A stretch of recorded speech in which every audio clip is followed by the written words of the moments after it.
All right, guys, how's it going? This is Raul Cesar, Flow with the Go, and for this video, I just want to, talk about some random subject matter, and I think I'll just give some more insight into how I overcame basically like an existential crisis. I guess it's like the most simple way of explaining it. It's kind of like anxiety, suicidal depression, aimlessness, all kind of rolled into one. You like have a deep like void, a deep gaping like sense of loss that you have, and you're not sure how to deal with it. For me, growing up, how they say that your basic self-esteem, your basic personality is established by the time you're 6 or 7. By the time you become fully conscious, your personality, your values, your self-worth is essentially cemented. And for me, there was essentially none. I had suffered a lot of abuse, trauma, betrayal, abuse, betrayal trauma, abandonment trauma as a kid. And so growing up, I always had this kind of like this like very deep sense of like loss, just like no sense of self-worth. And what happened was that I kind of like, if you understand psychoanalysis, you essentially, what a lot of kids do is they go into like a lot of daydreaming, a lot of fantasizing, and so for me, I kind of like, that's where I jumped in. I just kind of went into my imagination and kind of like imagined other worlds, that kind of thing, as a form of escape from the reality that I was in. And so but eventually as an adult, life teaches you, that, you can't, life teaches you, I would say, you have to learn, how to grow into adulthood. But I didn't even have that. I didn't even have, good mentorship. My dad left when I was 13. My mom did the best she could, but, she had to work to support 2 kids, and, a woman can't raise a man. That's just a plain old, we're kind of seeing the effects of, single motherhood nowadays, and a lot of these, grown-ass men that walk around acting like boys.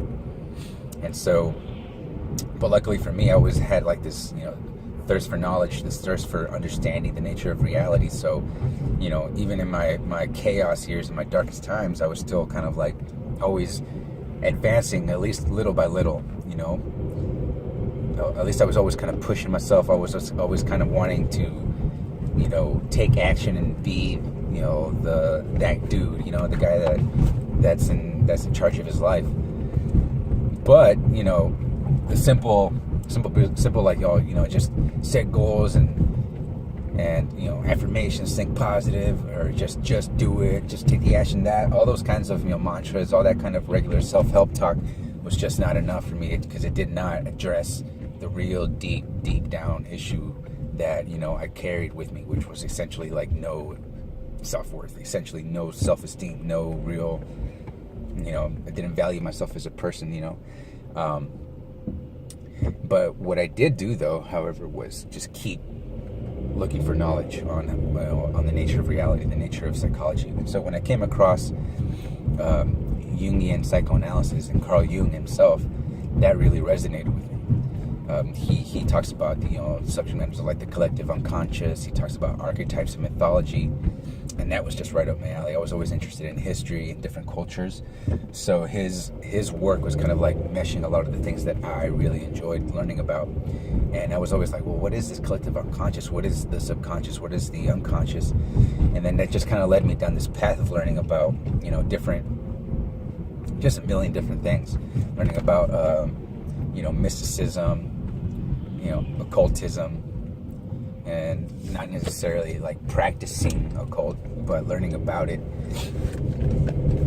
And eventually I would come across an author by the name of Robert L. Moore, and I'm sure that many of you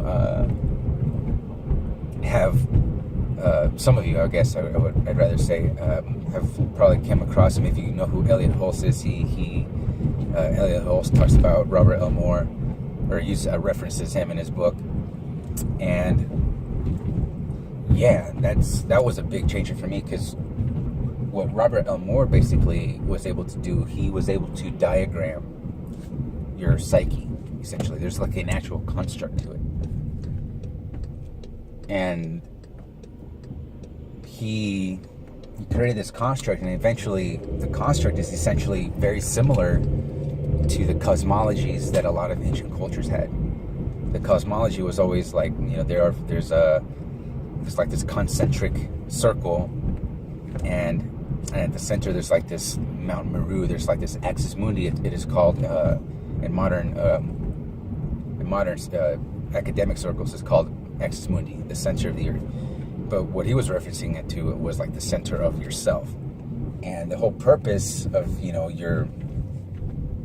in order to achieve individuation, which was what I wanted to know who like the real me was, because as far as I'm concerned, like the outer me was just like a broken shell. It was nothing, and it had no real self-esteem. So I was like, well, this isn't what I want for myself. I would have, or else if I had continued on along that path, I would have already, offed myself, for lack of a better term. I would have already committed suicide a long time ago. But luckily I had that, this understanding of like trying to understand the nature of consciousness. So I learned about Robert L. Moore and Iowa drivers, and discovered the archetypes, discovered about the knowledge of mythology, and how we all kind of basically, with either consciously or unconsciously, we follow very similar similar patterns throughout our life. We all kind of face challenges and difficulties in our own unique way, but essentially they all share very similar patterns. And your mind is made up of these patterns. They actually create like a construct. It's got the 4 archetypes: warrior, king, lover, magician. So I spent a long time just learning about them, learning what they are and how they apply to me. And not only that, but I also learned a lot about frequency and energy. It was all very heady. I never really had that like deep spiritual moment. It was like, oh, everything's... Well, I've had a couple. Never mind. Sorry. I've had a couple of like very aha, like something divine like touched me, and I was like, getting a deep understanding. But my mission was to kind of like, well, how do I relate it to in word form, in simple ways that I can like explain it to someone. And that's part of the program that I'm developing now.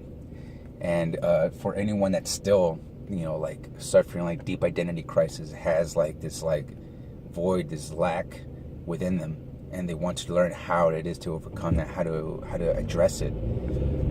It's it's not simple, but it's a process to it that I've kind of developed.